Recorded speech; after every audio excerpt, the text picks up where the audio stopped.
जय माता दी। प्यारे भक्तों, रस पान करें। महाभागवत देवी पुराण 5वां अध्याय। इस अध्याय में दक्ष प्रजापति की शिव के प्रति देश बुद्धि, महर्षि दधीचि द्वारा दक्ष को समझाना तथा भगवान शिव के महात्म्य को बताना आदि बातें हैं। श्री महादेव जी बोले, तदंतर भगवान शंकर और सती की भर्त्सना करते हुए क्षीण पुण्य वाले दक्ष प्रजापति दुख से व्याकुल होकर रोने लगे। मुनिश्रेष्ठ, दुख से संतप हृदय वाले उन दक्ष को देखकर शिव जी की भक्ति में तत्पर रहने वाले परम ज्ञानी मुनि दधीचि ने उनसे यह वचन कहा। दधीचि बोले, मोह के कारण परम शिव तथा सती की सत्व को न जानकर आप क्यों रो रहे हैं? आपके महान भाग्य से ही ये सती आपके घर में पुत्री रूप में उत्पन्न हुई है। ये सती साक्षात निराकार आदि प्रकृति ही है और शिव साक्षात परम पुरुष है। इसमें आप लेश मात्र भी संदेह न करें। प्रजापति ब्रह्मा, इंद्र आदि देवताओं तथा बड़े बड़े असुरों के द्वारा कठोर तप करने पर भी जो भगवती उन्हें कभी दर्शन नहीं देती है, उन्हें आपने पुत्री रूप में प्राप्त किया है। मोह में पड़कर उन सती को बिना जाने आप उनकी निंदा क्यों कर रहे हैं? निश्चित रूप से उन्हीं महामोह स्वरूपिणी भगवती ने आपको ठगा है। दक्ष बोले, वे शंभु आदि जगत के ईश्वर अनादि और परम पुरुष है तो भयंकर रूप तथा 3 नेत्रों वाले उन्हें प्रेमपति शमशान क्यों प्रिय है? और मुने, वे भिक्षुक रूप में अपने शरीर में भस्म क्यों पोते रहते हैं? दधीचि बोले, वे शंभु पूर्ण नित्यानंद स्वरूप तथा सभी ईश्वरों के भी ईश्वर हैं। जो लोग उनकी शरण ग्रहण करते हैं वे कभी भी दुख प्राप्त नहीं करते। वे भगवान शंभु भिक्षुक है। ऐसी दुर्बुद्धि आपकी क्यों हो गई है? ब्रह्मा आदि श्रेष्ठ देवता और तत्वदर्शी योगी जन भी जिनके परम स्वरूप को देख पाने में समर्थ नहीं होते हैं, आप उन विरूपाक्ष शंभु की निंदा क्यों कर रहे हैं?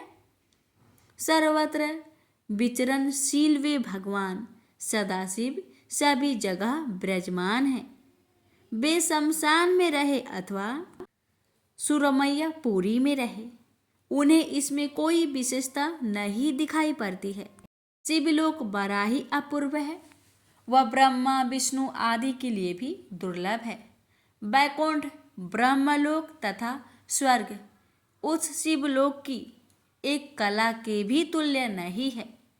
कैलाशपुरी देवताओं के लिए भी अत्यंत दुर्लभ है। अनेक देवताओं से सुशोभित तथा कल्प वृक्षों से युक्त नंदन वन से घिरी हुई स्वर्ग के अधिपति इंद्र की पूरी अमरावती भी उस शिवलोक की 16वीं कला के भी बराबर नहीं है।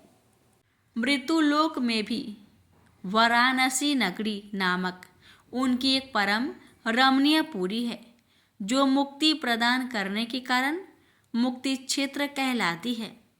जहाँ ब्रह्मा आदि प्रधान देवता भी मृत्यु की अभिलाषा रखते हैं, तो फिर मानव आदि प्राणियों की बात ही क्या। वह परमात्मा शिव की ऐसी दिव्य पुरी है। यह विचार आपकी दुर्बुद्धि का सूचक है कि बिना शमशान के अन्यत्र कहीं भी उनका ठिकाना नहीं है।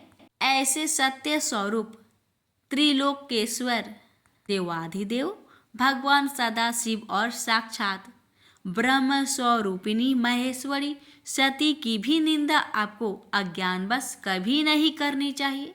वे आपके बड़े भाग्य से ही आपके घर पुत्री रूप में प्रादुर्भूत हुई है। महादेव जी बोले, इस प्रकार तत्वदर्शी मुनि दधीची के अनेक प्रकार से समझाने पर भी प्रजापति दक्ष ने उन परमेश्वर शिव को और सदाचार से रहित नहीं माना और वे बार बार उन महादेव के प्रति निंदास्पद वचन बोलते रहे। नारद वे प्रजापति दक्ष पुत्री सती को उल्हाना देते हुए ऐसा कहकर रोने लगे। हाँ बत्से, सती पुत्री, तुम मेरे प्राण के समान हो। मुझे शोक समुद्र में निमग्न करके मेरा परित्याग कर तुम कहाँ जा रही हो? बहुमूल्य पर्यक पर शयन करने योग्य सर्वांग सुंदरी पुत्री कुरुपति के साथ तुम शमशान भूमि में कैसे रहोगी? उनका यह वचन सुनकर मुनिश्रेष्ठ दधीची ने अपने हाथ से उनके नेत्र के आंसू पोंछते हुए तथा प्रिय वचनों से उन्हें सत्वाना प्रदान करते हुए पुनः कहा, ज्ञानियों में श्रेष्ठ प्रजापति, आप मूर्खों की भांति क्यों रो रहे हैं? महात्मन देवेश्वर शंभु को समग्र रूप से जानकर भी आपका ज्ञान नष्ट नहीं हुआ। यह बड़े ही आश्चर्य की बात है। पृथ्वी पर, जल में, आकाश में और रसातल में जो भी नर तथा नारी रूप प्राणी हैं, वे सभी उन्हीं दोनों शिव शिवा के रूप में उत्पन्न है। ऐसा आप पवित्र मन से समझ लीजिए। प्रजापति, आप इन महेश्वर को यथार्थ रूप से साक्षात परम पुरुष के रूप में जान लीजिए और इन सती को त्रिगुणात्मिका चिदात्म स्वरूपिणी परात पर प्रकृति के रूप में ही समझिए। इस परात पर सती को भाग्यवश अपनी पुत्री रूप में तथा विश्वेश्वर शिव को उनके पति के रूप में प्राप्त करके भी यदि आप अपना सौभाग्य नहीं मानोगे तो विधाता के द्वारा ठगे गए आपको बहुत संताप होगा। प्रजापति, इस सच्चाई को सुनो। शोक से व्याकुल तथा कल्याण की इच्छा रखने वाले तुम सती को प्रकृति के रूप में तथा शिव को परम पुरुष स्वरूप में जान लो। दक्ष बोले, मुनीश्वर, आप यह सत्य कह रहे हैं कि मेरी पुत्री सती प्रकृति रूपा है और शिव ही सनातन पुरुष तथा तीनों लोकों के ईश्वर है। मुनिश्रेष्ठ, यह सुनकर भी मेरी बुद्धि दृढ़तापूर्वक वैसी नहीं हो पा रही है कि महेश्वर से बढ़कर दूसरा देवता नहीं है। सत्य बोलने वाले ऋषिगण भी यद्यपि यही कहते हैं, फिर भी शंभु ही सर्वश्रेष्ठ देव है, ऐसा मेरा निश्चय नहीं है।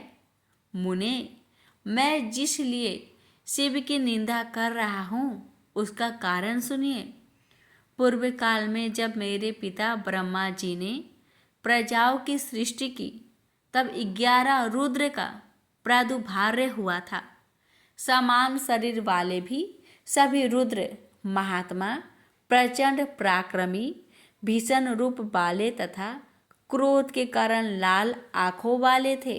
वे सभी व्याघ्र चर्म धारण किए हुए थे तथा उनके सिरों पर जटाएं सुशोभित हो रही थी।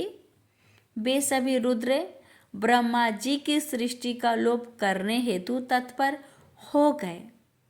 तब सृष्टि के लोप के लिए उद्धत उन रुद्र को देखकर ब्रह्मा जी ने आज्ञा देकर उन्हें शांत किया और मुझसे जोर देकर कहा, भयंकर कर्म वाले ये रुद्र जिस भी तरह से शांत हो जाए, तुम शीघ्र ही वैसा उपाय करो। पुत्र, मेरा आज्ञा से तुम इन्हें बस में करो। ब्रह्मा जी के इस प्रकार के वचन से भयभीत वे सभी भीषण पराक्रम वाले रुद्र मेरे अधीन हो गए और उनका बल तथा पराक्रम छीन हो गया। महामुने, उसी समय में मुझ में शिव के प्रति अनादर भाव उत्पन्न हो गया। मेरी आज्ञा के अधीन रहने वाले प्रचंड पराक्रमी ये रुद्र जिसके अंश से उत्पन्न हुए हैं, मेरे समक्ष उसकी क्या श्रेष्ठता है। मेरी पुत्री सती रूप तथा गुण से जिस प्रकार की है उसे तो आप भली भांति जानते ही हैं। अब मैं आपसे और क्या कहूँ। क्या मेरी आज्ञा के अधीन रहने वाला शिव उस कन्या की योग वर हो सकता है? सतपात्र को दिया गया दान पुण्य और यश बढ़ाने वाला होता है। इसलिए बुद्धिमान पुरुष को चाहिए कि योग पात्र देखकर ही उसे अपनी कन्या प्रदान करे।